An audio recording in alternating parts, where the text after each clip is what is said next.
I can't wait. This is gonna be a great lesson. So I'm ready for this, and I thank you.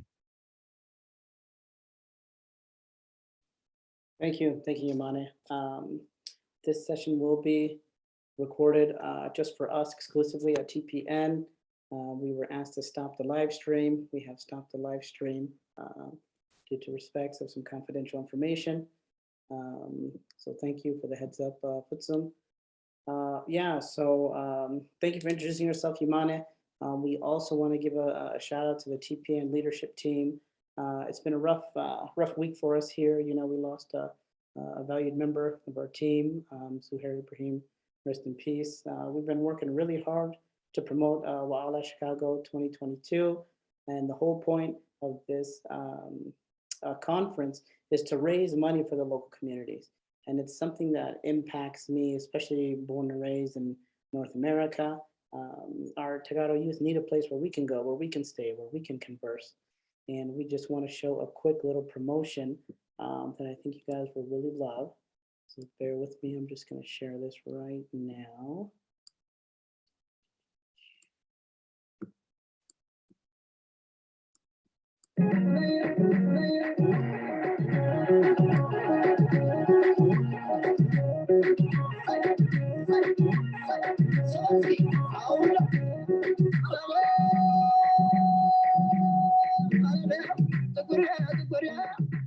Hey you, yeah you. Did you mark your calendar for May 27th to May 30th? Do you have plans for Memorial Day weekend? Yes, you do. By the way, my name is Seda. I'm the vice chair for the Tegaru Professional Network Chicago. Hi, my name is Marta. I'm the communications chair for TPN Chicago. Hi, my name is Yalam, and I'm the personal professional development co-chair for TPN Chicago. Having the annual Wa'ala Tigray conference in Chicago means I'll be able to network with other Tegaru while celebrating my culture and history. This particular weekend will help our community in Chicago, along with other Tegaru communities across the country. With the success of Wa'ala, we'll be able to build a community center that will be a safe space for our families and for Tegaru from out of town, and provide support to our community through mental health workshops and job training programs. Our message for those coming to the Wa'ala is to come with enthusiasm, bring your family and friends, and get involved.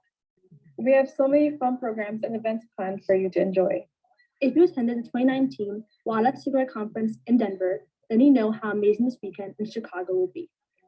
Some of the things we have in store for you include our first Tigray's Got Talent competition, networking opportunities, critical discussion, and a cultural fashion show where activism will meet fashion. Book your flights now. See you at the Wa'ala. Come to the Windy City. From May 27th to May 30th.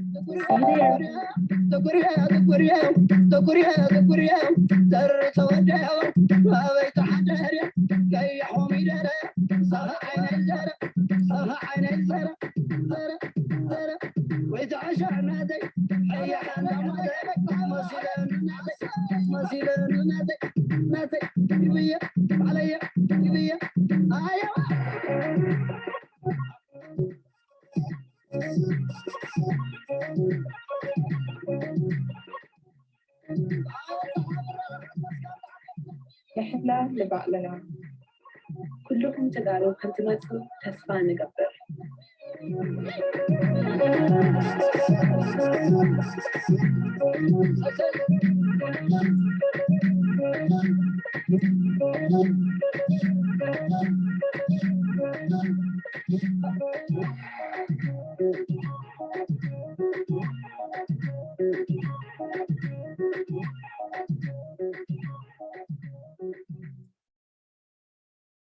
All right, I'm excited for Chicago. Yemane, I know you're ready. Oh man, I can't wait. I cannot wait. It's gonna be a great weekend, bro. I can't wait, man. During these trying times, it really helps for us to come together. So, yes. And yeah, so before we get into our main lecture tonight, I wanted to maybe call on Mr. Futsum. If he had any words of advice for us on the identity committee. Futsum, you were a key person to organize this session with Dr. Hagos, if you're available. Yeah, Sanai. before I proceed, I just check your text, and we can go ahead and do the, just check my message.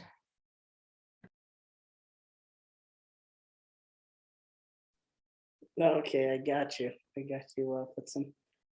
Well, let's go ahead and get started. 1 second here. I just need to make one update on my chat. Yes, and Yemane, if you can post that website for the Wa'ala Tigray 2022 Chicago. I think I put it in there, but we want to remind people to buy their plane tickets early so it can be affordable, and also book their hotels because time is of the essence.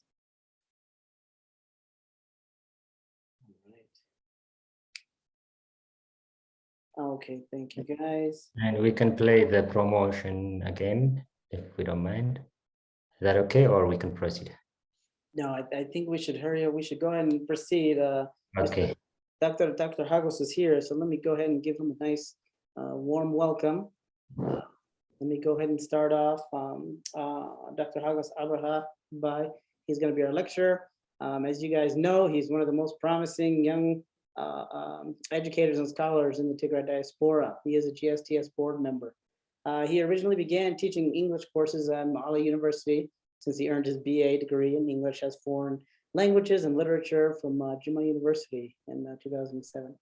He attended his master's and PhD studies at Addis Ababa University, Department of Linguistics and Physiology, and Ge'ez philology, focusing on a critical edition of certain manuscripts, traditional in Tigray. Besides his teaching and research activities, he founded the St. Yared Center for Ethiopian Philology and Manuscript Studies in LA University in 2015. And he was the director of the center in the university until 2019. In the meantime, he had been appointed as Deputy Executive Chief Officer of Ethiopian Tourism Organization by the Ethiopian Prime Minister. But he went back to Mekelle University after self-resignation for academic interests 6 months after that appointment. After that, he resumed his academic and research activities and coordinated digitization projects of manuscript heritage in some of the Tigray monasteries. He is also the founder and principal organizer of a cultural initiative called Mahalet Kumaye, named after one of his poetry books. He is now a postdoctoral fellow at the University of Hamburg in Germany, CSMC, since October 2019, working on his project on non-codex manuscripts of Tigray, archiving, and usage. So without further ado, let's give us a warm welcome to Dr. Hagos Abraha.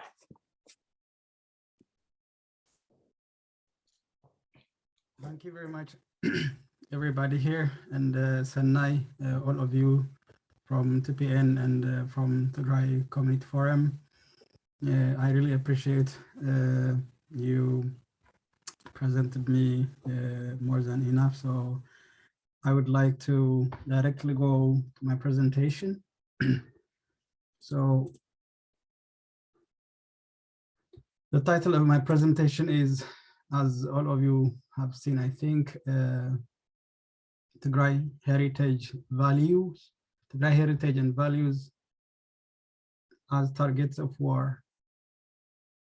So here we might have different audiences, and before I go to the damage of Tigray heritage and values, I really would like to introduce about Tigray, Ethiopia, and the contribution of Tigray, and what's going on in general about the human carnage and the heritage destruction. So as many of us understand that the country, Ethiopia, is in the Red Sea corridor or in the East Africa or Horn of Africa. And then Tigray is one of the regions found in the north, which have contributed an important historical value to the country in general. So to cross-check, by the way, are you hearing me, Sanai? Is it clear? Yeah, it sounds clear. Sounds good to me. Okay, thank you. So the country, Ethiopia, is believed to have more than 3,000 years history. And then we can categorize this history into different civilizations or kingdoms or eras. So the first millennium BC, which is pre-Axomite civilization, which includes Yeha, the Amat, and other civilizations, but sometimes it predates to the second millennium BC, according to some of recent archaeological excavations like in Glomachada. And the second era is the Axomite time, which is from the first century, the Common Era, up to 7th or 8th or 9th, depending, it's very argumentative. So this is the most critical and climax point of Ethiopian civilization or civilization in the sub-Saharan Africa or in the East Africa, which is centered in today's central Tigray. And after that, it's post-Axomite civilization, which is sometimes called Zagwe dynasty, which I think is a continuity of Axomite civilization that's dated to up to the 13th century or 1270. And after that, it was based at Roha and today's Lalibela. And after that, there is Solomonic dynasty from 1217. This is a turning point for the movement of the center of civilization into the south to today's Ethiopian Christian highlands. And then we can categorize the Solomonic dynasty into two, up to the modern era, and then modern but Solomonic dynasty, which is up to 1974, which makes Emperor Haile Selassie the last king of the Solomonic dynasty. So Ethiopia had been under a monarchic system until 1974. And after that, there were different social movements, social parties, which turned out into a very brutal war among social revolutionary parties. So after the country was controlled by the Derg regime, then within this battle, TPLF from Tigray had controlled the country or overthrown the Derg regime, and then introduced the first federal democratic state or constitution in 1991, which lasted up to 2018.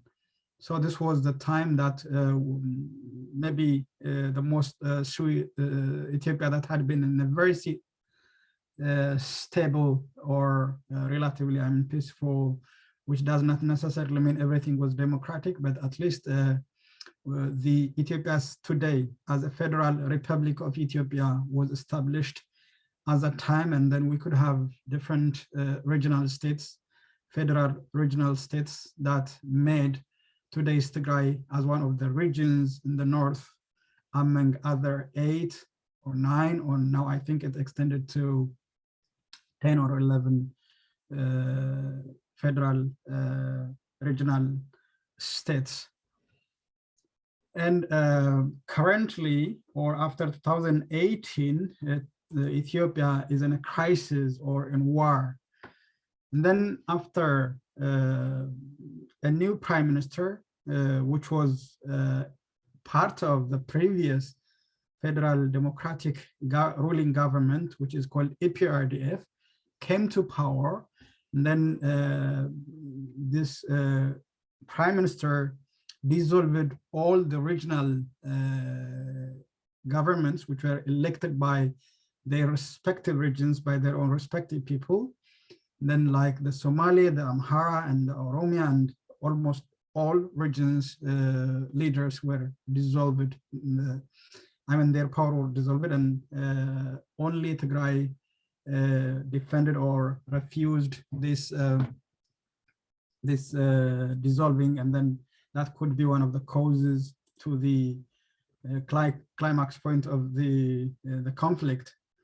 And then at the beginning, the conflict was between the Ethiopian regional government and the Ethiopian National Defense I'm in the Ethiopian national government, the federal government, and then Tigray Special Forces and Ethiopian National Defense Forces brought about a war which was broke out on 3rd of November 2020 in Tigray.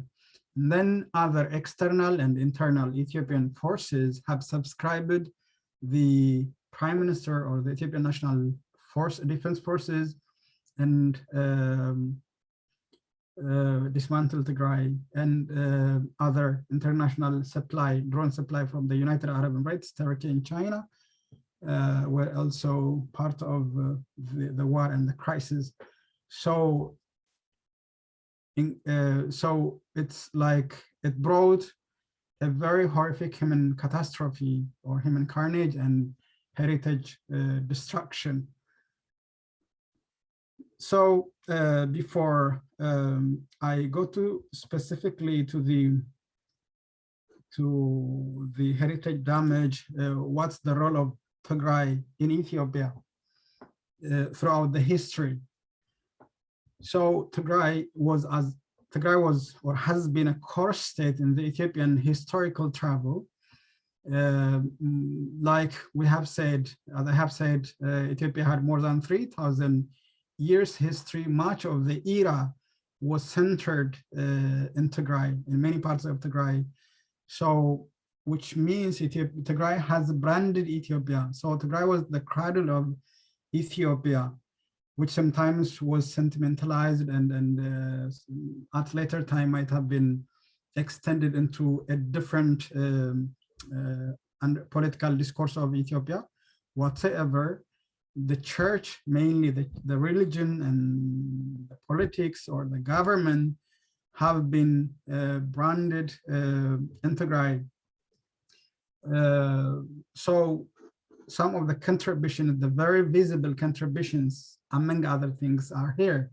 The magnificent architectural work is, at least in the 1st century up to the 3rd century, the Axomite stela are one of the visible footpaths. So it shows how much Tigray was a center of literacy and civilization, all the geometrical meaning and like the well precise engineering has brought the civilization into its climax point. The other point is the Alpha Syllabic Axomite writing system, which was introduced at least before the 3rd century. So this Alpha Syllabic writing system, which is well illustrated, well codified linguistic code, made Ethiopia through Tigray as not only a land of ethnographical society, but also literate society. So literacy was, or education was introduced through Tigray into Ethiopia and this other sub-Saharan African. And this writing system is the only writing system that is surviving or functioning today in the whole sub-Saharan Africa. And introduction of Christianity. Christianity was introduced much earlier than the 4th century, I believe, because we have some documents, Greek documents, for example, that Apostle Thomas and Apostle Matthew has visited Tigray or Aksum through our Greek sources, but it's always believed that the country Ethiopia was officially, or Axomite civilization, I mean, officially converted into Christianity in the 1st quarter of the 4th century, when Izana or King Izana, who had believing or worshipping the Almogah and Ashtaret, became a Christian. So Aksum became a very important place as the birthplace of Ethiopian Orthodox Christianity, as the head of churches and monasteries in Ethiopia. In Ethiopia, we have more than 42 or 45,000 churches and monasteries, And every church or every monastery does have an ark, which is believed to be the replica of the Ark of the Covenant, which is thought to be dwelled or treasured in the Axom Church. So it's believed to be the dwelling of the Ark of the Covenant, the biblical Ark of the Covenant. And it's the Ethiopian Patriarch is entitled as the Archbishop of Axum. And the Ethiopian Orthodox Church believes that every liturgic or canon or dogma is always evolved out of the head of the church, Axum Zion. That's why it's phrased as Hagos Abraha. So it's one of the most ultimate pride of the people of Tigray and the people of Ethiopia, at least before the war. Another contribution of Tigray to Ethiopia or to the other part of Africa is the monasticism. Monasticism, after Christianity was introduced into the sub-Saharan Africa through Tigray, we have this tradition of the 9 saints who are, according to tradition, the Byzantine Roman monks who fled the Council of Chalcedon from today's Turkey into Tigray to escape the exclusion or the persecution of the saints who believe in monophysite, or they are called miaphysite, believing in one nature of Christ. So they had to flee to Tigray, and then they have translated the Bible, and they have established monasticism. Most of them are in well designed, well-chained mountains of Tigray. So one of them is Debre Damo, which is the oldest monastery in the sub-Saharan Africa, which was established by Abuna Aragawi, one of the 9 saints in the 6th century. And one of the pictures that we can see is Abuna Yemata Guh, which is in Gar'alta, and it was also established by one of the 9 saints, Yemata. And we have many of them like Abba Garima, Abba Hafse, Abba Aleph, Abba Likanos, Abba Penteleon, Abba Gubba, in their own respective places, beginning from Aksum up to today's Raya Machau, where is Gubba. So the 9 saints have extended their evangelical purpose to the south. That is how Christianity was introduced and cultured into today's Ethiopia. The other and very important thing is about the production of manuscripts. So manuscripts are heritages, and at the same time they are tablets of epistemology, or they are epistemological tablets or borders. So they are heritage, at the same time they are source of knowledge, at the same time they are records of history. So this is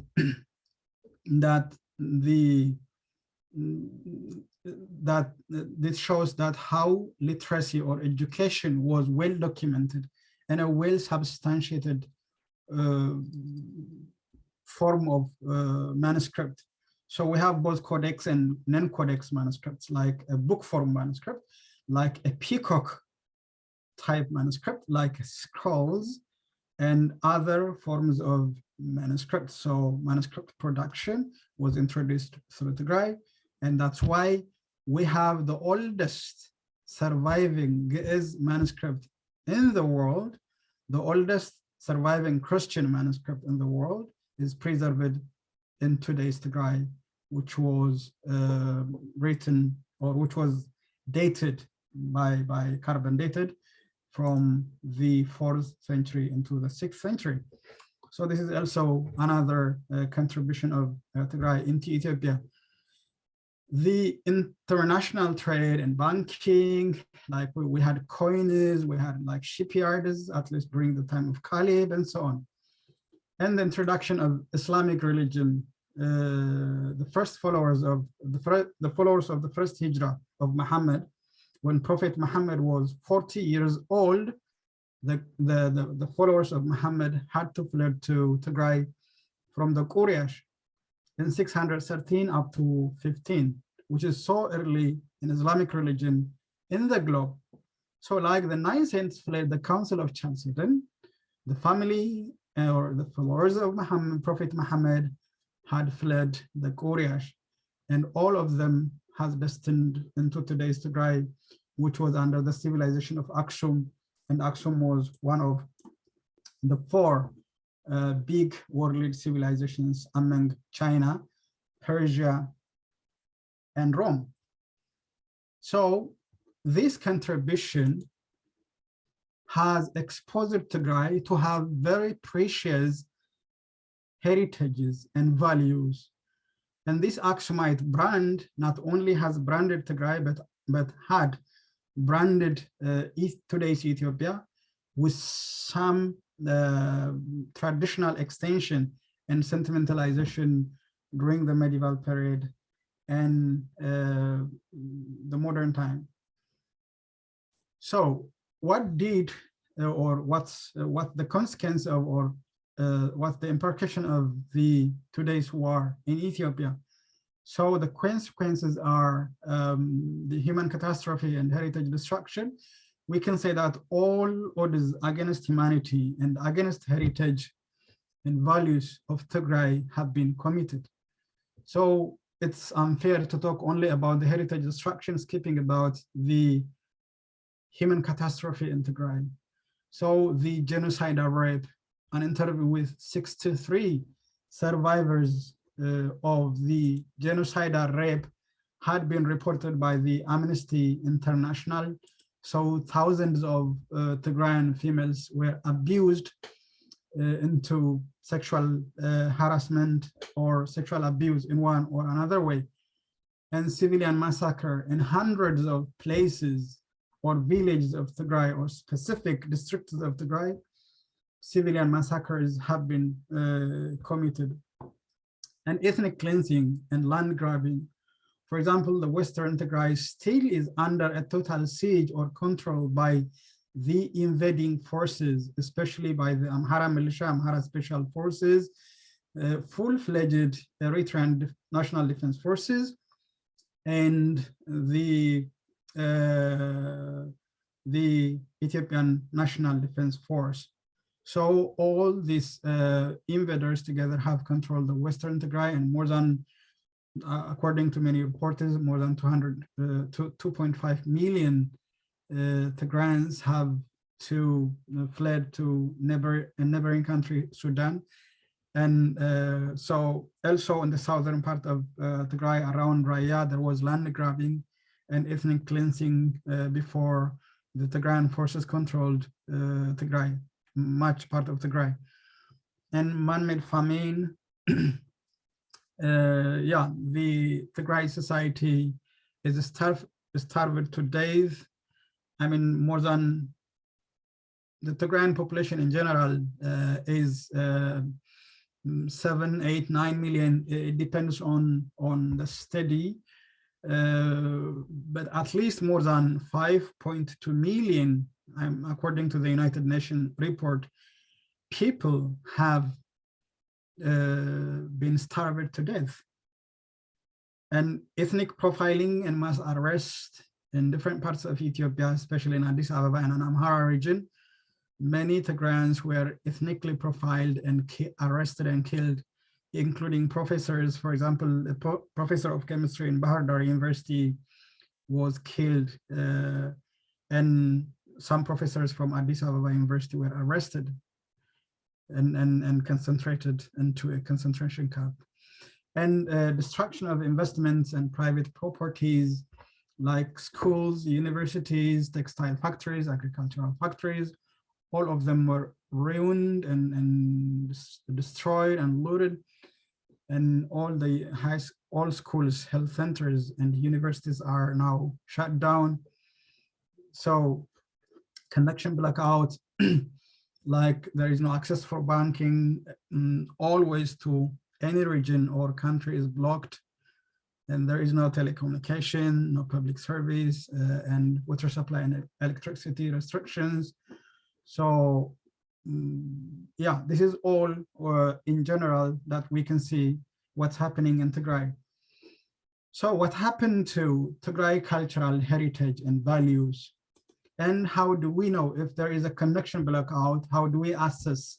So what the method of assessment? So means of data collection from some monasteries of Tigray, priests and monks, when there was internet, by the way, resuming of internet or telephone, a few months in 2020, and some individuals who have satellite telephone from the field during the war, and from the survivors of the genocide or ethnic cleansing who fled to neighboring and other Western countries. Local and international media reports, especially Dimts Wayane Tigray, Tigray Television, BBC, CNN, and Al Jazeera. Some social media footage, observation from the researcher. I mean, I had been there for 3 months during the war, and possible data translation were made. This is a preliminary assessment, by the way, and will further need a detailed scientific investigation. So this is the way how we try to collect some of the data. So generally, we can categorize under 3 things what happened to the heritage damage. So it's like damage of the objects of cultural heritage, as well as the buildings like monasteries, churches, and mosques, and looting of the properties like ecclesiastical materials from church and monasteries, and killing of the guardians of the heritage itself. So it's either destroying, looting, and persecuting of the church or the religious leaders. So according to the Tigray Orthodox Church Diocese, in February 2021, which is 3 months into the war, which is early on, we have a detailed list of 326 members of clergies, priests, and deacons who were massacred by the invading forces. So there is a full name, their zone, their warda, which means district, local villages, and the parish or the specific church, and the date of death or the date when they were killed. So it's well documented. And we don't know how many more clergies have been killed within the months after that. This report is so early on. And an attack on churches and monasteries.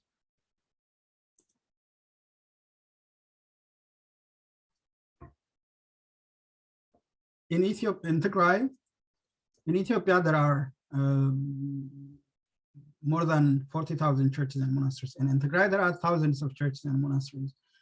And more than 150 of these Tigrayan churches and monasteries are rock-hewn churches made up of a single bedrock in the beautiful mountains of Tigray.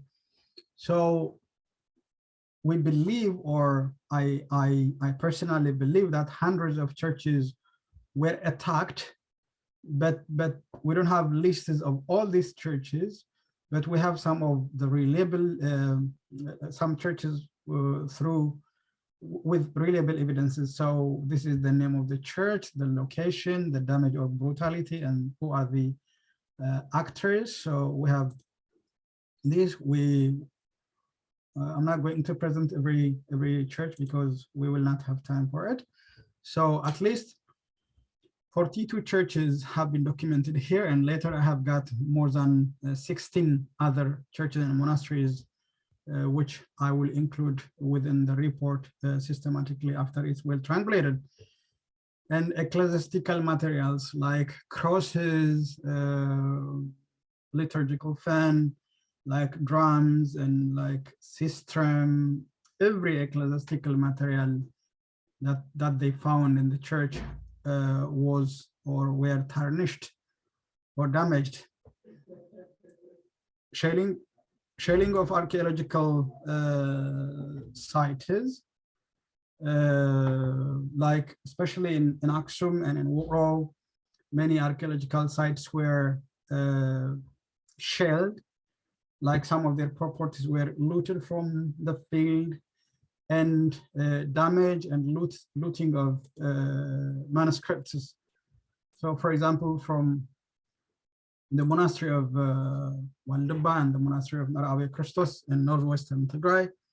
Many manuscripts were loaded. This is, for example, from the monastery of Marawi Christos, which is well illuminated manuscript, and such kind of precious manuscript must have been looted. In this monastery, more than 50 civilians, 10 of them priests were killed.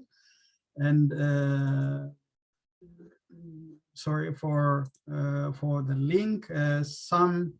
Hey, Dr. Hagos, sorry to cut you off. We can't see your screen if you're sharing a screen. We can't see it. If you can be able to share the screen, sorry about that. Sorry to stop you, sir.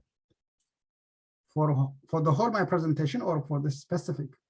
No, we can't see your presentation at The all. whole presentation. Really?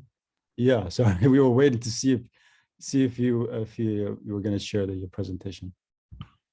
I thought I shared. No, we can't see it. Sorry. We were waiting for the I'm so sorry. No worries. No worries. Can you see it now? Yes, sir. Now we can see it. Oh, That's okay. We were listening patiently. So thank you, yeah. sir. So this is the title, Tigray Heritage and Values. I'm not going to present everything, but I'm trying to show you what I have been doing. So this is my introduction, and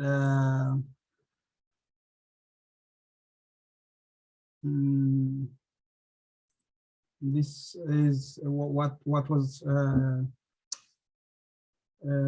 happened in Tigray, not only the heritage cleansing, but also other humanitarian situation are here.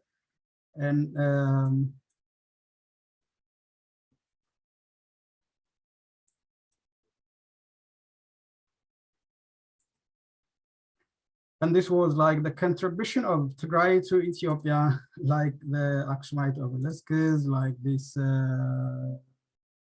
Syllabic inscription, Fidel or Ge'ez. And this is the introduction of Christianity that I was trying to show. And this is manuscript production, like peacock type manuscripts.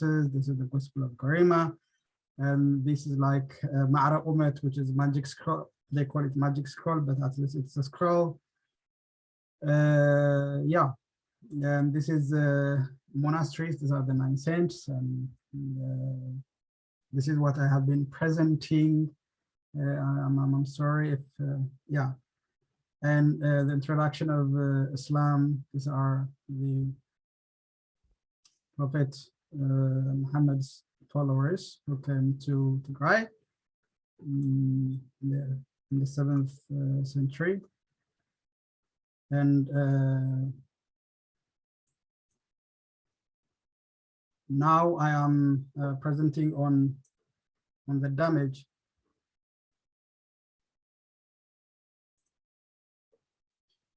So we have persecution of priests more than 326.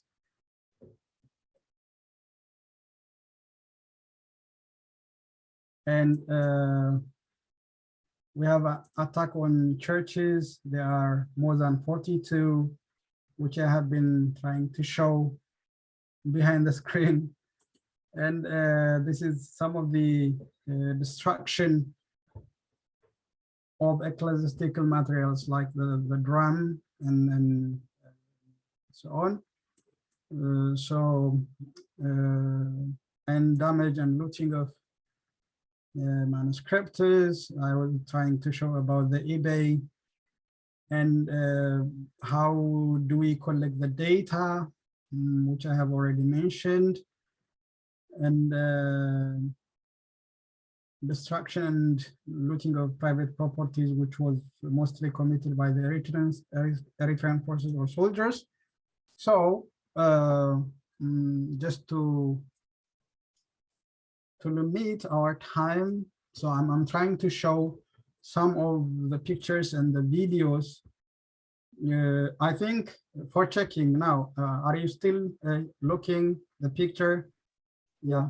Yes, what, now we can see it. Yes, sir. Thank yeah, you. that's Now we what can I see did say at the beginning, by the way. Okay. So, for example, this is Aksum.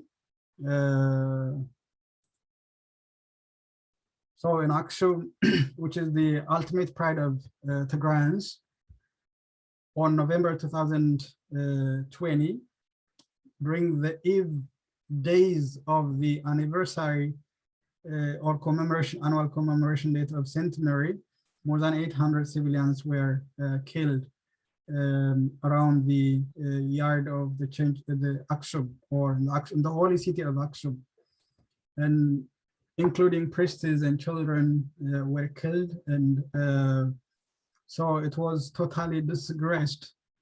And according to the curator of Aksum Museum, Archaeological Museum, more than 26 gold and silver coins were looted by the Eritrean soldiers, and 7-day supplication ritual, which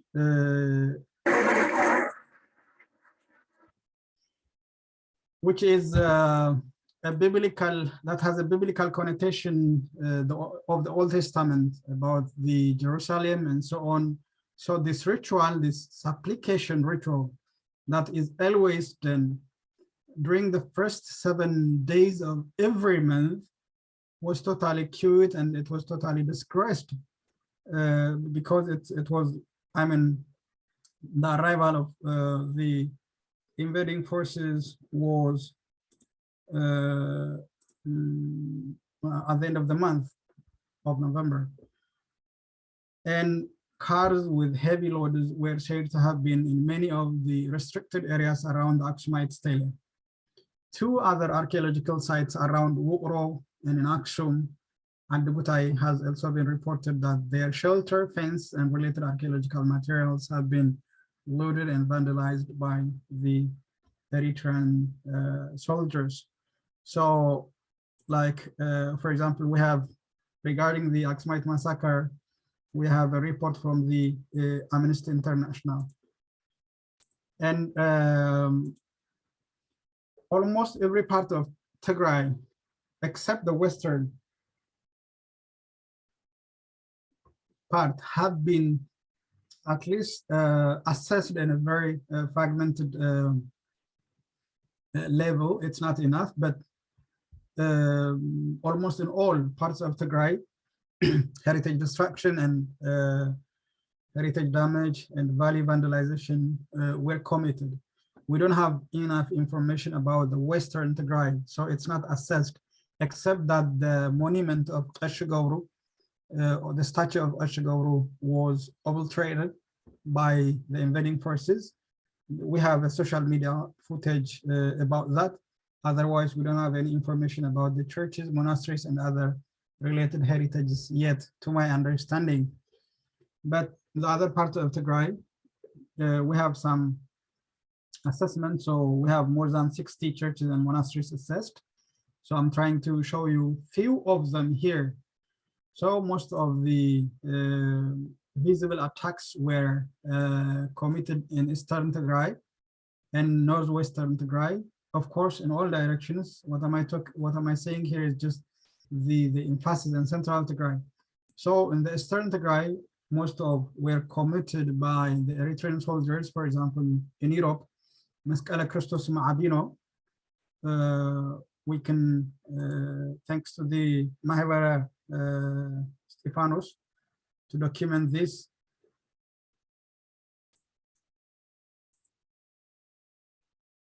So the church was totally destroyed, and many manuscripts. The church is a new church, but it has preserved ancient manuscripts, which was established by the known monk Abba Zawangil. So it was destroyed, as we can see from the footage.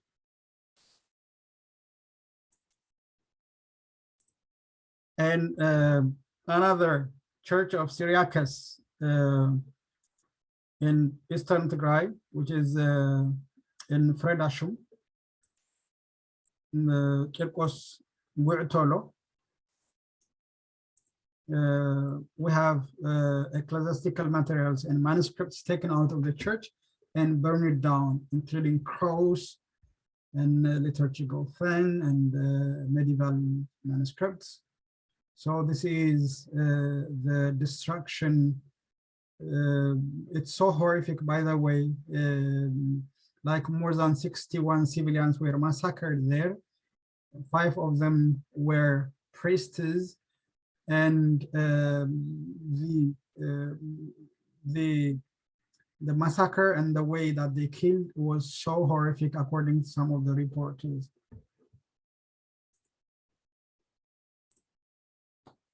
Another Emmanuel Church of Wuro, that we can see the picture of Emmanuel or Jesus was damaged, and the church is totally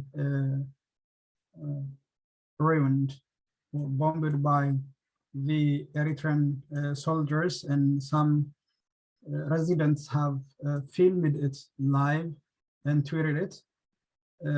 So this is the destruction of Emmanuel Church in Wuro. It was, by the way, an important place for trade route to the Red Sea in the medieval time. So it's one of the important figures of our churches in Tigray. Mariam Dengelet, which is one of the precious ancient churches but discovered in recent times. By the way, it was also visited by Alvarez in the 16th century, a Portuguese missionary who had come in 1520. So he described this in the monastery of Yemane, but this monastery was discovered after, later again. It was discovered one day, but it was not known for 200 years, and later it's discovered in recent times. And more than 150 civilians were massacred during the anniversary day of Saint Mary. So this is one of the early reported heritage destruction by CNN. This church is a new church, but the ancient church is in the cliff. So we cannot see every of the images in detail because time may limit us. This is sorry, this is Najash Mosque, which is a symbol for the first introduction of Islam into the Sub-Saharan Africa. So it was damaged, totally obliterated. And this is the monastery of Abuna Abraham in Gar'alta, which has more than 40 pillars and one of the well-painted building with a precise and very nice architectural work. And there are more than 72 precious manuscripts, which my friends and I have digitized all the manuscripts from this monastery in 2018. But this time it was bombed by the invading forces, the Eritrean and Ethiopian National Defense Forces. So it's not only this church in that area around Gar'alta. Based on some of our reports, we have more than 31 churches and monasteries destroyed, including, look, this one. This is the monastery of Abraham, which I showed you earlier, and many ecclesiastical materials were destroyed. And the lodges in Gar'alta were also attacked. Of course, many other services, public services like schools were also destroyed. So these are just few churches and monasteries which were attacked in Eastern Tigray. And in Mekelle, the Emperor Johannes Palace. So the materials, the heritage objects which were preserved in this palace museum were looted or destroyed, but the building is safe. So this is also one of the figures of Tigray heritage. Another one is the Tigray Martyrs Memorial Museum, which is in near to the monument of Tigray, Hawalti Sama'atat. So this was the original before it was destroyed, and this is after it is tarnished. And this is a very symbolic museum that showed the history of the struggle of the Tigrayan forces or TPLF during the 1970s that brought about the first Federal Democratic Republic of Ethiopia. So it was totally, so we don't have any record about this while it's just because it's totally destroyed. And Dauredamo, which is the oldest monastery in the sub-Saharan Africa, was also bombed by Eritrean heavy cannons, and one man or one monk was killed, and homes of monks were damaged. 5 Eritrean soldiers were reported to climb up to the monastery through the cliff. And when we go to the northwestern Tigray, we have the monastery of Waldeba. This monastery is believed, traditionally believed, that the Holy Family, I mean that when Saint Mary escaped Herod with her child Jesus into Egypt, and then we have hagiographic traditions or oral traditions that Saint Mary and Jesus, her child, had come to Ethiopia and stayed in Waldeba. And according to our some of documents, we have at least research that Waldeba was established before the 14th century by Abba Samuel from Aksum, which was also supported by the Brabonkol of Aksum.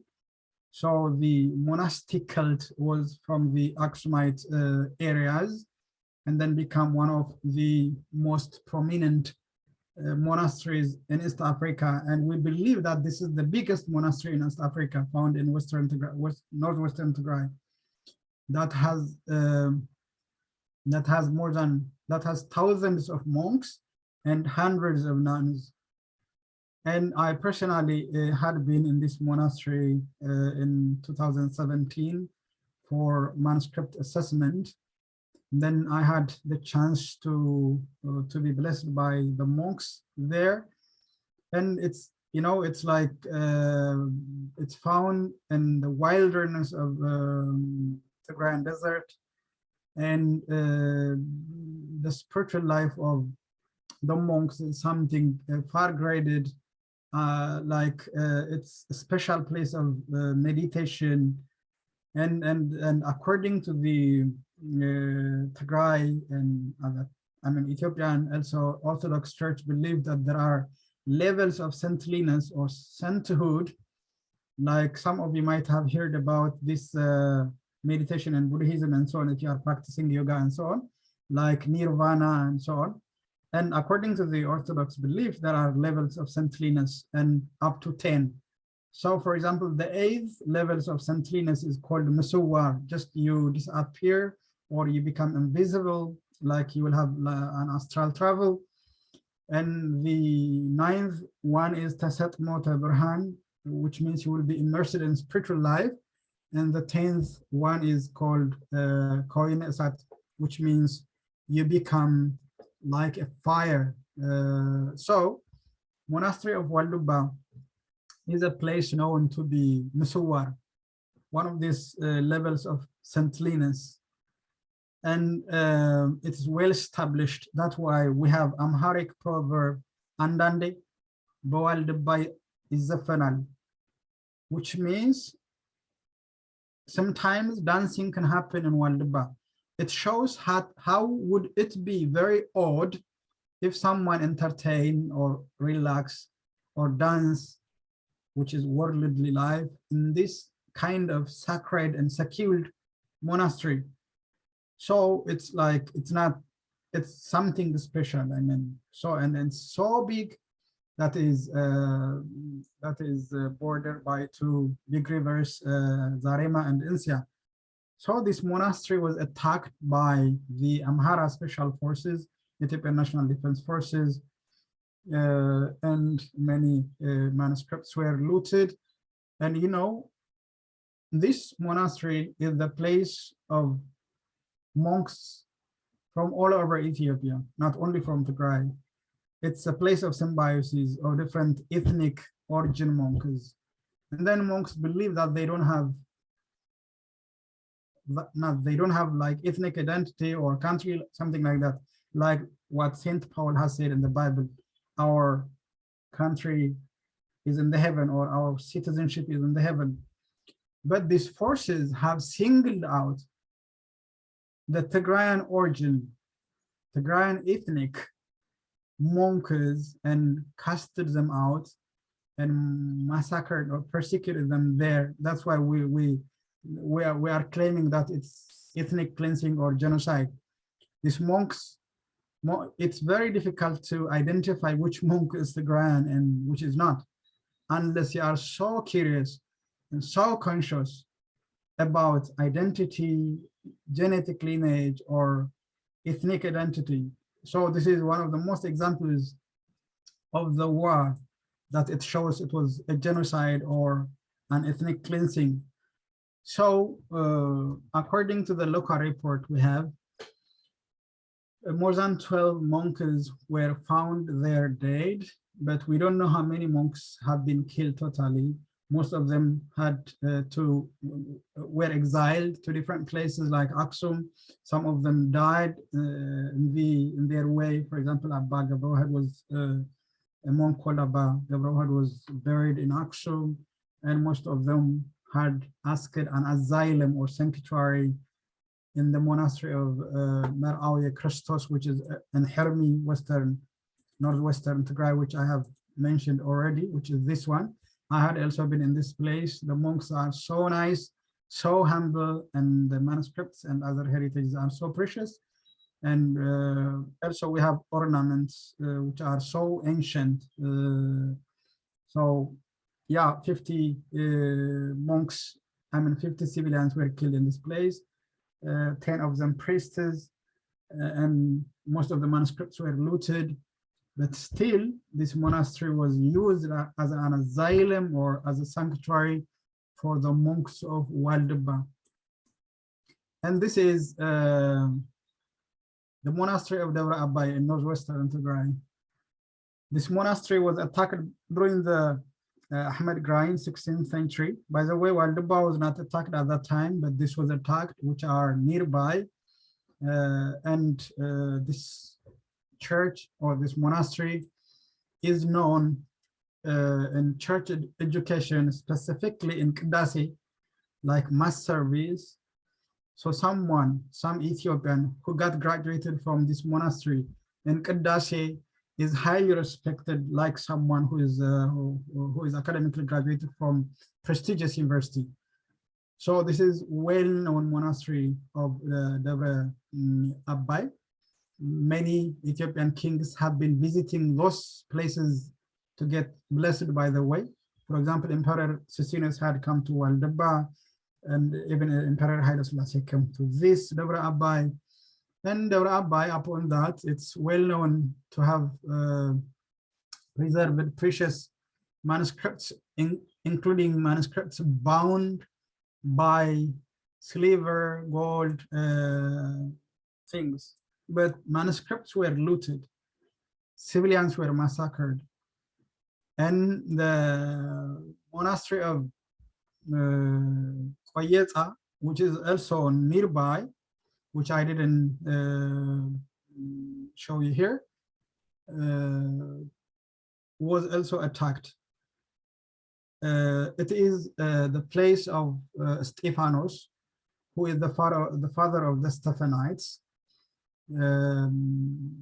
You know, the movement of the Stephanites in Eastern Tigray. So their spiritual father, Abba Stephanos, was in the Abba Samuel Koyeza between around Devra Abai. So it was also attacked, and some ecclesiastical materials were looted. I personally also had been there in 2017. So to conclude, what are the consequences, or I mean, the targets of the heritage? So the values and the heritage icons were targeted. So we say that in any war,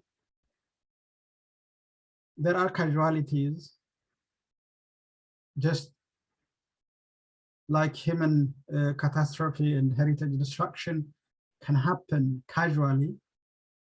But we believe, or I believe, that it's like targeting Tigray's heritage icons, because most of them were committed systematically and consciously or premeditatively. And most of the branded or well-branded icons were targeted. Axomite, as we mentioned, that which is the head of Ethiopian churches and monasteries, the ultimate pride of the people of Tigray and Ethiopia and beyond. Debre Damo, which is the oldest Christian monastery in the sub-Saharan Africa. Al-Najash, a symbolic mosque for the first introduction of Islam into Africa. The monastery of Waldeba, which is believed to be the biggest monastery in East Africa and known for asceticism in the sub-Saharan Africa. Tens of Garalta churches, more than 31, and lodges around Garalta. The churches are well known for tourist destination, including Bill Clinton had visited the Garalta churches. They are one of the known sources of income from tourism to Tigray, according to some of our data from the Tigray Culture and Tourism Bureau. Mariam Dengelet recently discovered ancient church, which is also so precious church. Museum Palace of Emperor Johannes, which is also a symbol for the 19th century Ethiopian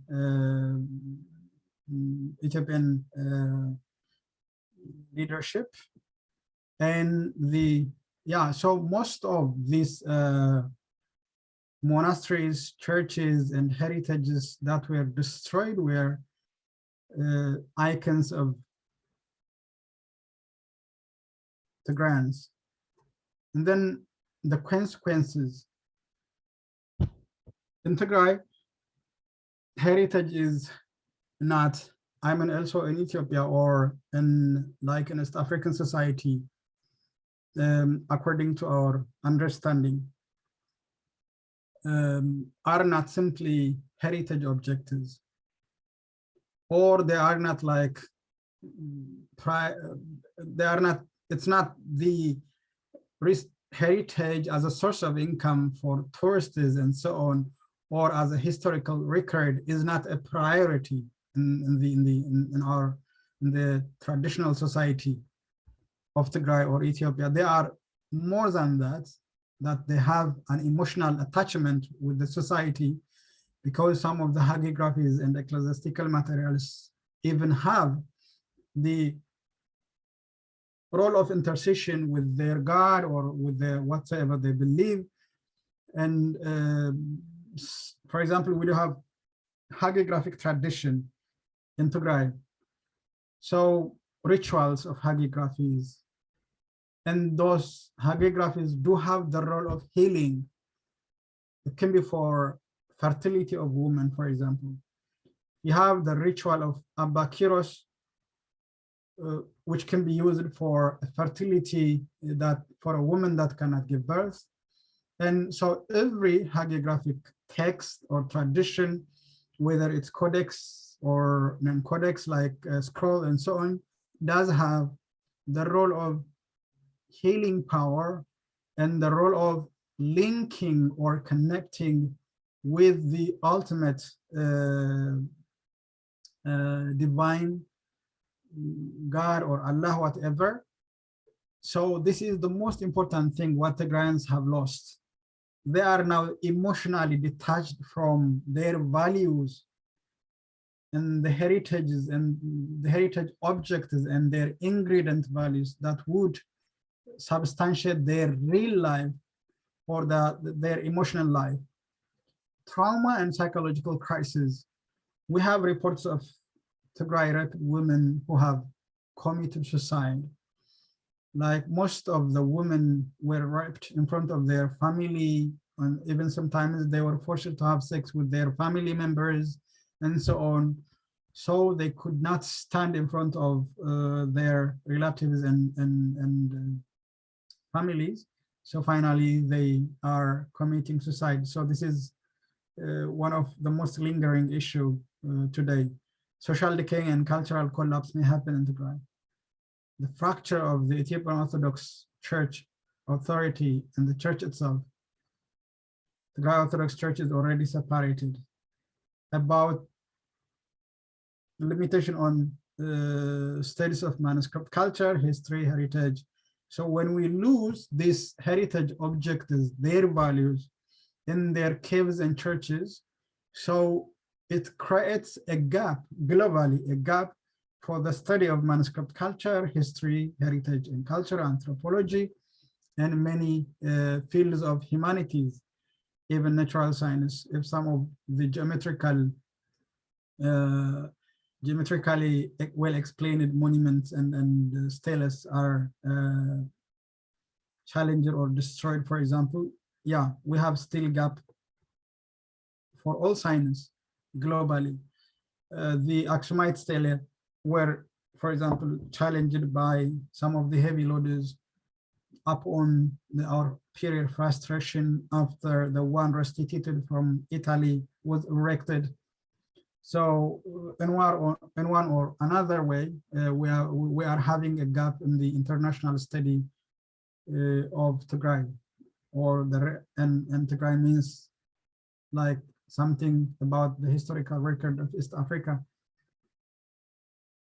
And so what I personally recommend is global responsible bodies should have an interest and commitment to understand what's happening in Tigray, also in Ethiopia, culture and heritage. Institutions and scholars of heritage and manuscript culture, especially related to Ethiopian and Eritrean studies, should give attention to the area, also during crisis.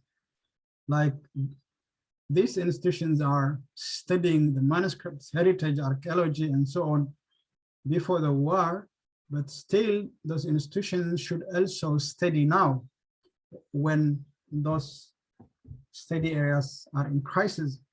Global community must advocate the human carnage and heritage destruction in Tigray and beyond. Heritage salvage, value therapy, and rehabilitation of the heritage damage are important after the war. Hence, research assessment and documentation of heritage crisis must be encouraged from now. And according to the United Nations, or I mean the UNESCO and the ICC International Criminal Court policy documents, cultural heritage rights are treated under human rights jurisdiction.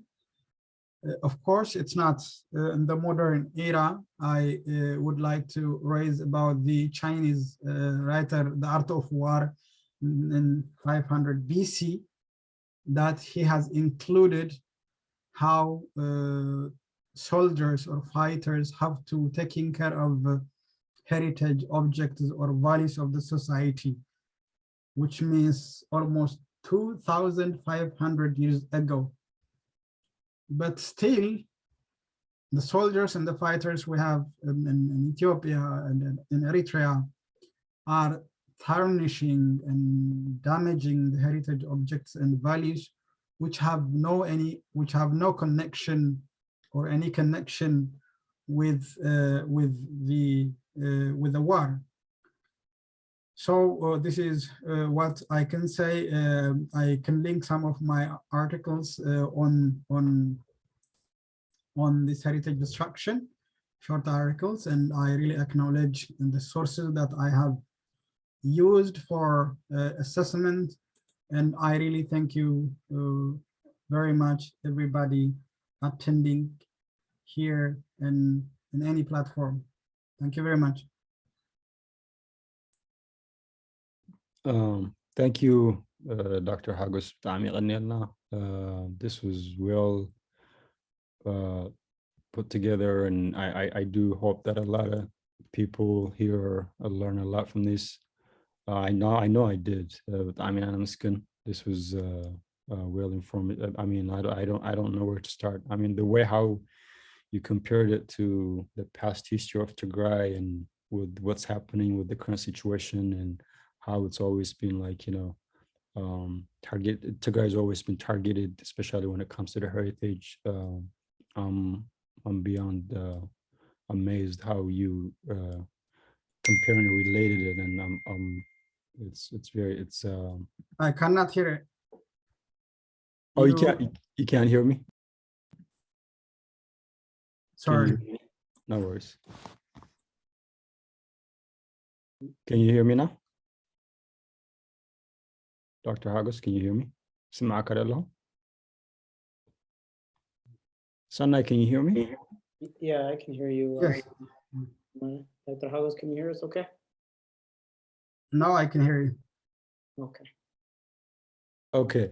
No, I was saying Dr. Hagos بتاع خدنا لنا خبرتي عملنا نزيز مسألة أو تمرتي ومدام مهرو خفيلنا زين الرخوة تمرتي أنا رخينا لما أنتي بتعمل خبري we thank you so much for all the information that you give us when it comes to the Tigray history and heritage and the way how you compared it. كابتناي Tigray history زنا ورا زحلفن بتنايزل تناهيزل زل لخونتاتن بتعمل أنا مسكن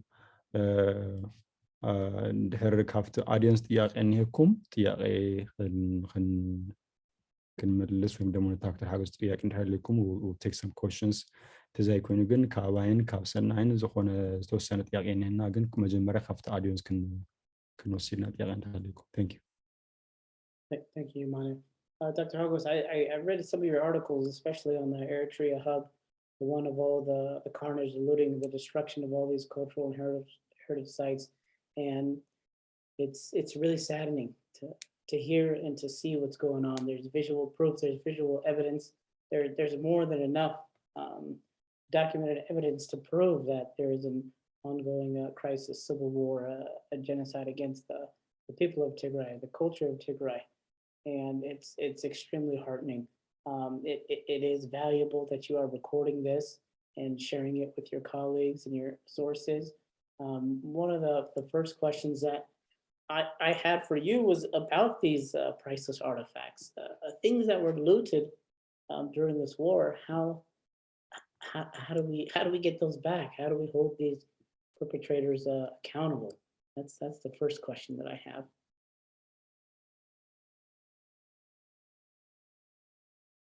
If you want to unmute. Okay, can I answer directly? Or okay, thank you. Yeah, this is the important question.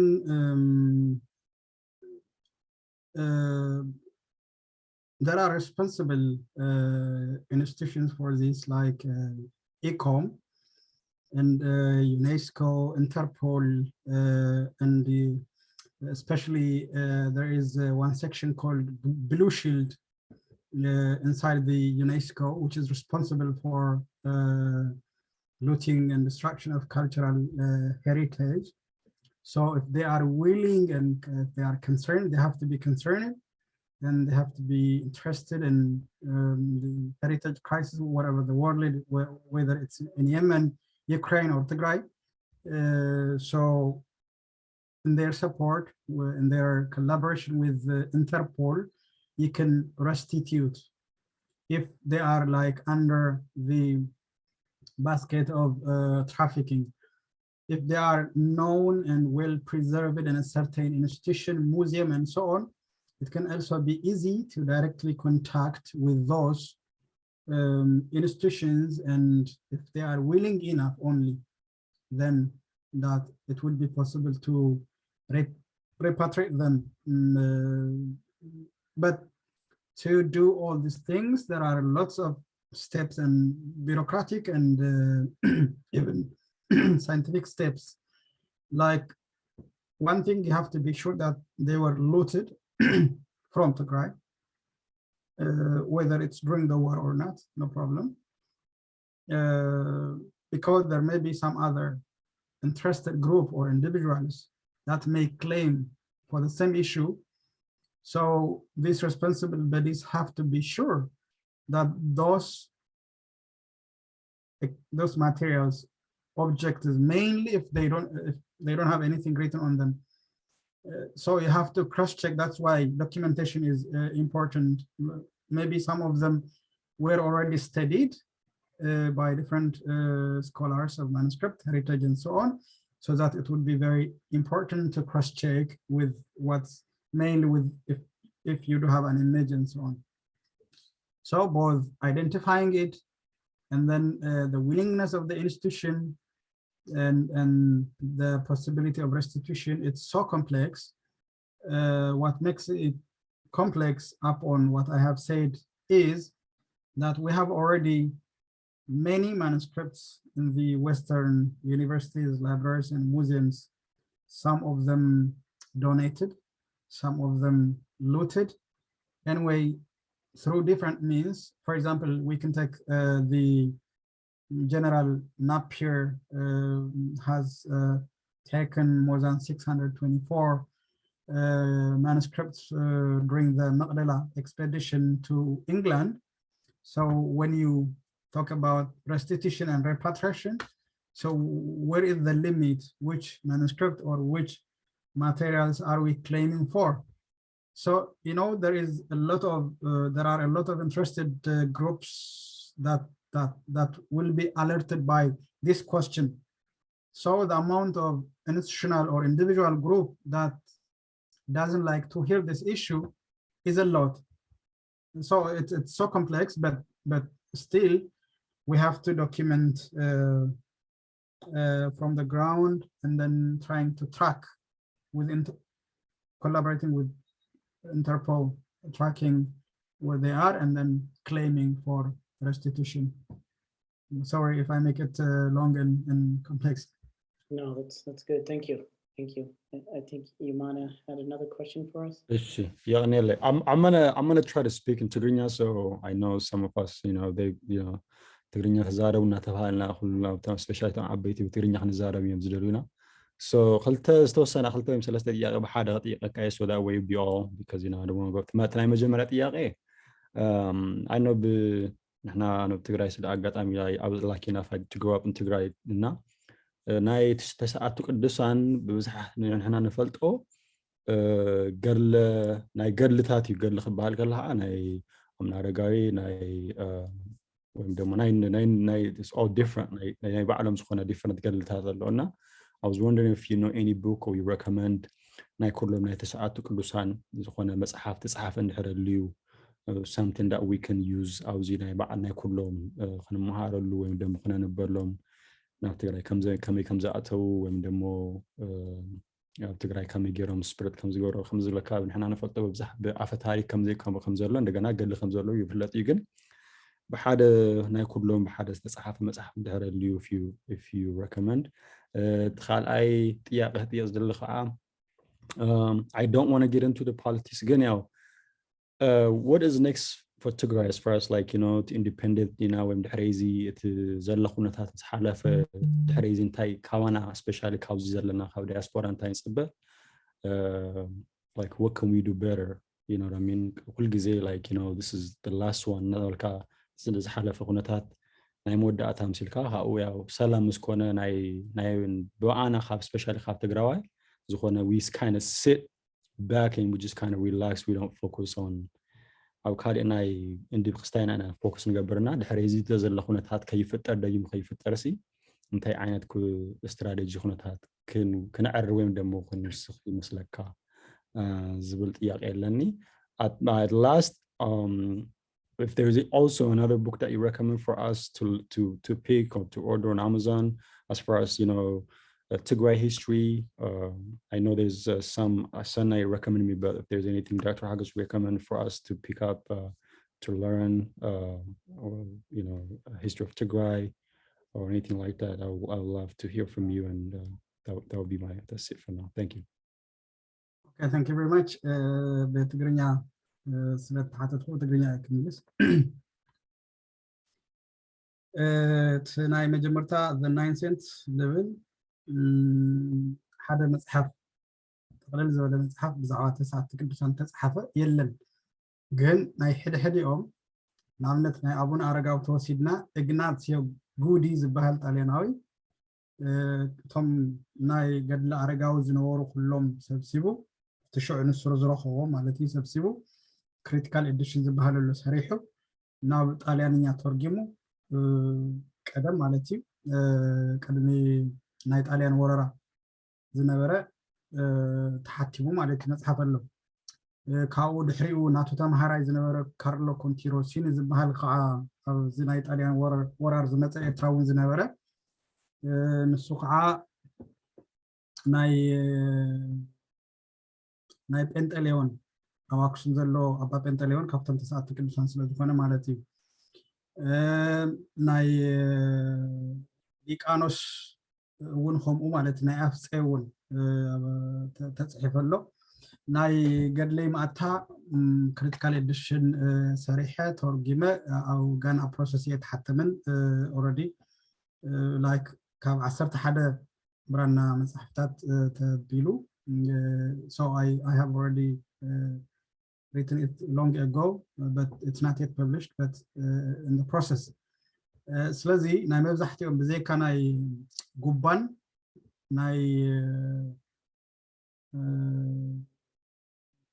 ኣፍፄን ይሓዘሎ ማለት እዩ ናይ ኩሎም ሙሉእ መጽሐፍ በተባዕሉ ግዕዙን በትራንስሌሽኑን አለው ማለት እዚ ሕዝን ግን ናብ ጣልያንኛ ናብ ፖርቹጊዝ ናብ ካልኦት ቋንቋታት ስለተተርጎመ እዩ ማለት እዩ ኔቸሩሊ ካርሎ ኮንቲሮሲኒ ዝበሃል ኣሎ ብሓፈሹ ግን ተስዓተ ቅዱሳን ዝብል ከም አርቲክልስ አለው ብዙሓት ዝተፈላለዩ ተጻሕፉ the 9 cents ወይ ድማ አረጋዊ ወይ ገለና በልና እንትብና አሎ አሎት I can share it with you ወይ በኢሜል ማለት እዩ ብዛዕባ እታ ካልእ ትሕቶ ንምምላስ ክኸብድዮ እዚ ፕላትፎርም እዚ ከማይ ማለት እዩ ብዛዕባ ንቐጻሊ ትግራይ እንታይ ክንገብረልና መዓብይ መንግስቲ ትግራይን ህዝቢ ትግራይን ዝውስኖ ጉዳይ ኮይኑ ንሕና ከም ተጋሩ ግን እንታይ ክንገብረልና ኢልና ንኣምኖ ነገር ድሕሪ ሕዚ ክንመሃረሉ ንሱ እውን ተሃሊና ማለት እዩ ብህይወት ተሃሊና እዩ ህዝቢ ትግራይ ናብ ሰላም ክወፅእ እዩ ብዝብል ተስፋ ካብዚ ዝሐሸ ክንመሃረሉ ንኽእል ነገር የለን ካልኣይ ንዘናግዐሉ ነገር ክህሊ የለን እሞ በቲ በለበቲ ካብ ሎሚ ጀሚርና ፅባሕ ትግራይ እንታይ ክትመስል ከም ዘለዋ ከም ሃገር ጌርና ኢና ክንሰርሕ ዘለና ኢለ እየ ዝኣምን ህዝቢ ይወስን ክበሃል ተሎ እቲ ፎርማሊቲ ምምላእ እምበር ካብኡ ዝተፈለየ ነገር ዝህሉ እውን ኣይመስለንን ፐርሰናል ሓሳብ እዩ ዜሮ ግን ኣነ ዝምልሶ ዓይነት ኣይኮነን እሞ ናተይ ፊሊንግ ግን ኩልና ተጋሩ ሃገር ማለት ወይ ከም እንጀራ ቆሪስካ ትወስዶ ነገር እኮ ኣይኮነን የለናን እኮ ሕዚ ምስ ኢትዮጵያ የለናን ኦልሬዲ ስለዚ ነቲ ፎርማሊቲ ክግበር ዝኽእል ነገራት ግን ክንሰርሕ ኣለና እሞ እዚኦም ንምግባር ግን እንታይ የድሊ ብራንዲንግ ትግራይ ብራንድ ምግባር የድሊ ዳትስ ዋይ እዞም እቲ ዳሜጅ ክነፅንዕ ተለና ሁማን ካርኔጅ ክነፅንዕ ተለና ሓደ ሃገር ዕድለኛ ኮይኑ ብሰላምን ብፅቡቅን ብራንድድ ይኾን ማለት እዩ ትግራይ ብደምያ ብራንድድ ትኾነላ ማለት እዩ ብሞት ብመከራ ብሄሪቴጅ ዲስትራክሽን እያ ትፍለጥ ለላ ማለት ስለዚ በመከራን ዓገብን መስዋዕትን Tigray is getting branded ማለት እዩ ስለዚህ Tigray is known now because of its crisis so maybe it will be a country that will be branded by its crisis or by its መስዋዕቲ whatsoever ንብሎ ማለት እዩ ስለዚ ከምኡ የዝኣምን personally ሳልሳይ ብዛዕባ ትግራይ ታሪክ እዚ ጠቕለል ኢሉ ብዛዕባ ትግራይ ታሪክ ምክንያቱ ብዛዕባ ትግራይ ታሪክ መጽሓፍ ክህሊ ከቢድ እዩ you cannot have like I don't know how big would it be Tigray history like it would be so big so our archaeology ጥራሕ ወይ our ብራናታት ጥራሕ ወይ our anthropology or our language or our architecture በበይኑ ተጻሕፉ there are maybe at least hundreds of books but ጠቕለል ኢሉ Tigray history ኢሉ እንትን ግን ዘይክልኽሊ so in a specific interest that the specific እንትኑ I can share what I know. Thank you for the great presentation, Dr. Hagos. I have two questions and both of them could be one in Tigrinya and one in English.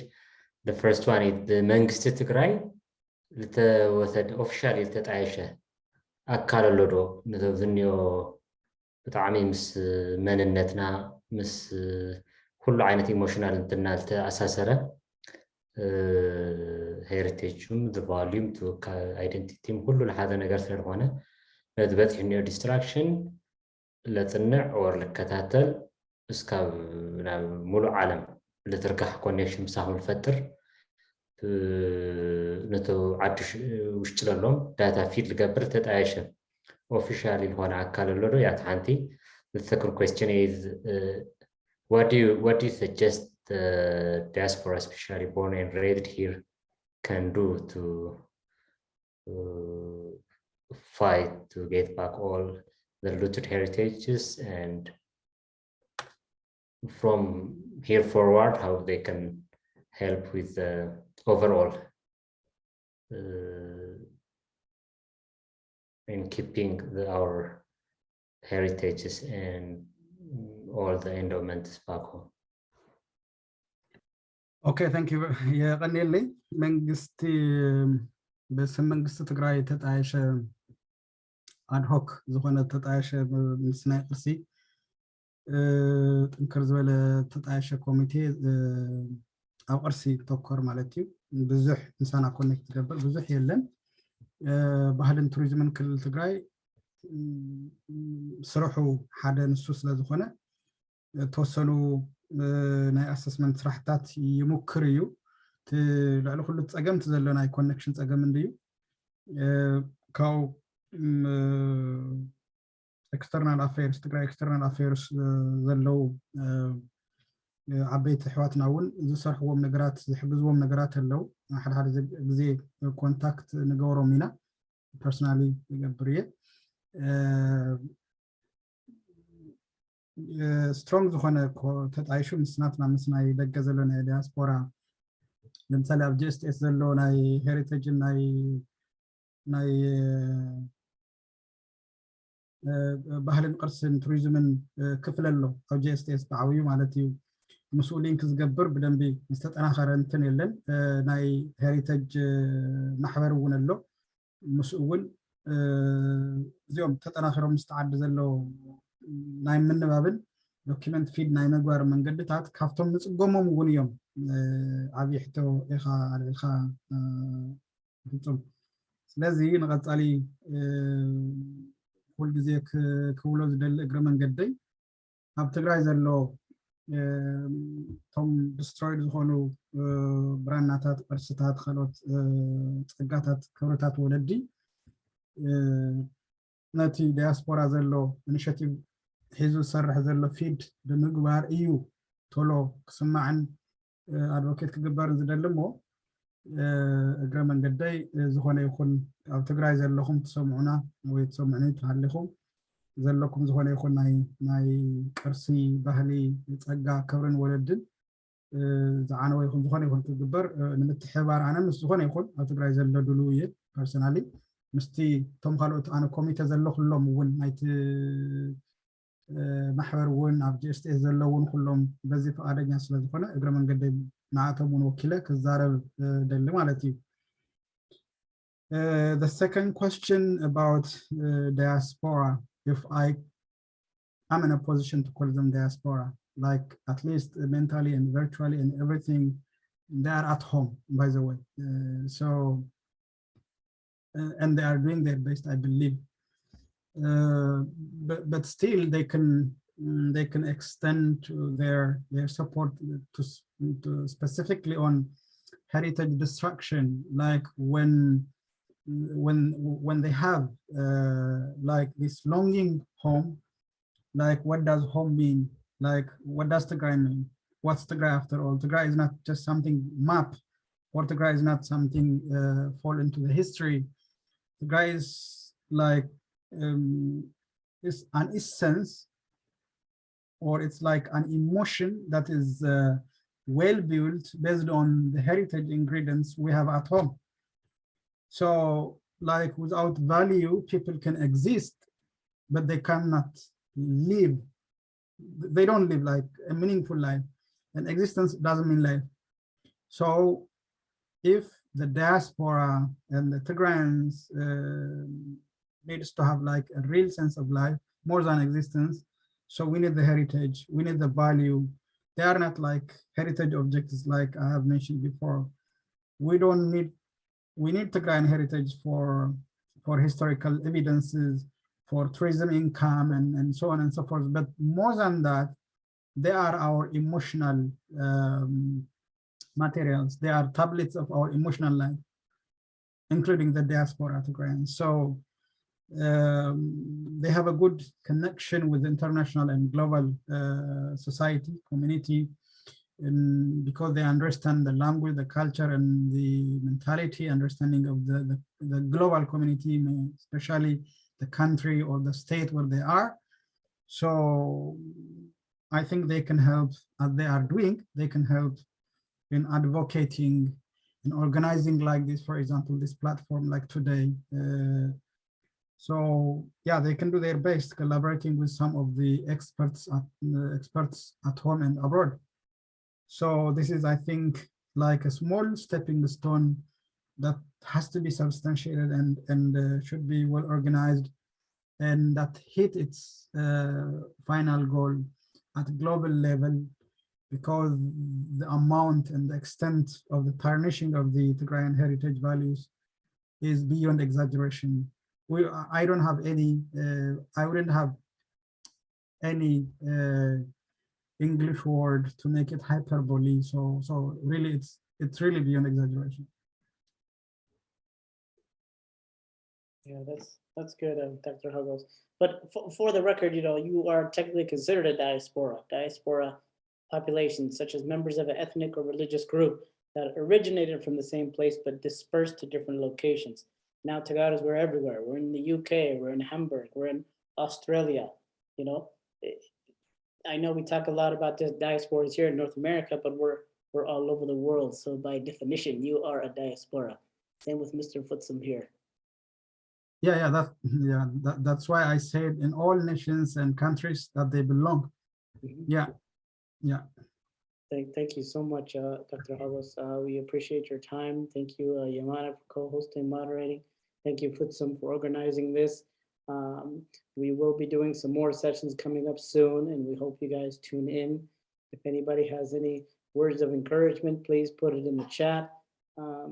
Stay tuned. That's all we have for now. Futsum, do you have any final words for us? Yeah, I would like to thank Dr. Hagos for giving us this very informative and very great presentation. And I just want you at the end, if you can promote about the Wa'ala going to be held in Denver in the Memorial Weekend, and if you can play the promotion too before we leave. And Dr. Hagos, I really, really thank you. And we will have, I think,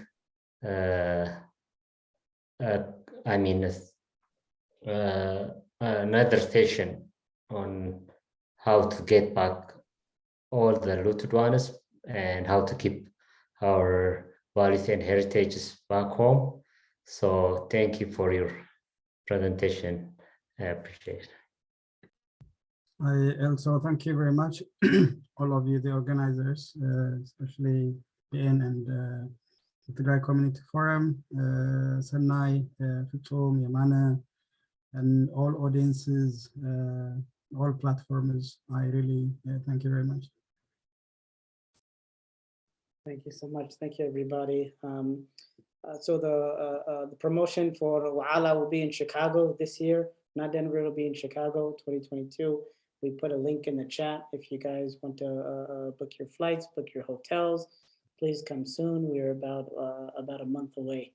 So we're really excited for the Chicago community to host us on a national level, and for us to raise funds for them, and for us to also further discuss on how we can do better as a people, how we can recover, how we can grow.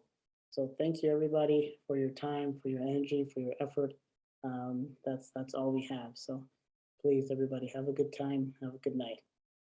Thank you, everyone.